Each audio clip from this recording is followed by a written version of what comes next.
Once upon a time, there was a town where all the inhabitants were thieves.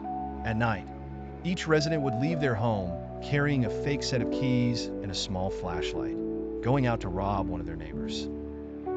When they returned home at dawn, they would find that their own house had been robbed as well. Thus, the townspeople lived happily together. No one lost anything, as everyone stole from everyone else. One would steal from another, who would steal from yet another, and so on, until we reached the last one who stole from the first.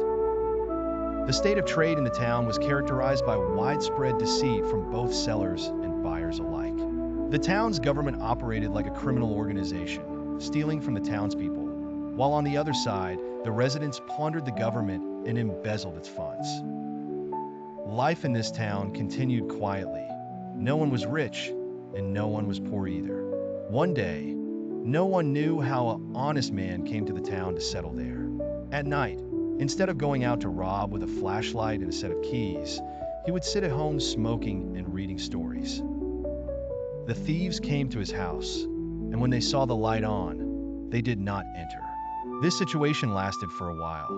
They had to explain to him that even if he did not wish to do anything at night, it did not mean he could stay home and hinder others from their work. Every night he stayed home meant that an entire family would not find anything to eat the next morning. Faced with this logic, the honest man could not object. So he would leave his house every night and only return at dawn, just like everyone else. However, he did not steal. He could not change his nature as an honest man. He would go to one of the distant bridges and watch the flowing water beneath it. When he returned, he would find his house had been robbed, and in less than a week, the honest man found himself completely broke. He had nothing to eat, and his house was entirely empty, but this was not the problem. It was his own fault. The real problem was that the behavior of this honest man disrupted the entire system around him. He allowed others to rob him without him stealing from anyone. Thus, every morning, one of them would return home to find it as it was, not robbed as usual. The house that the honest man should have robbed.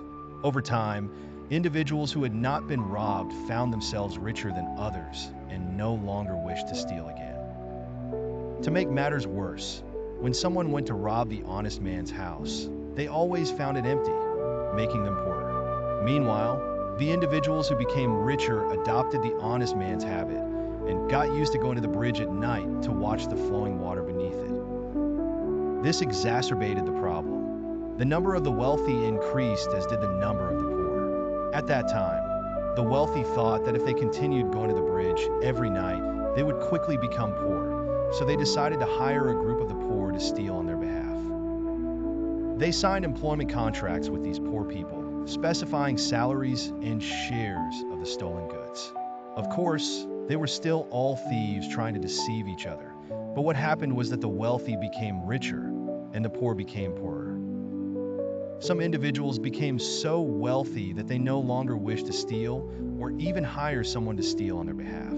However, if they stopped stealing, they would soon become poor as well, because the poor would steal from them. Thus, they hired the poorest of the poor to defend their possessions against other poor people, which meant creating a police force and building several prisons. After a few years since the appearance of the honest man, people no longer talked about stealing and robbing each other, but the conversation revolved around the rich and the poor. As for the honest man, he died of hunger because he did not find anything to eat.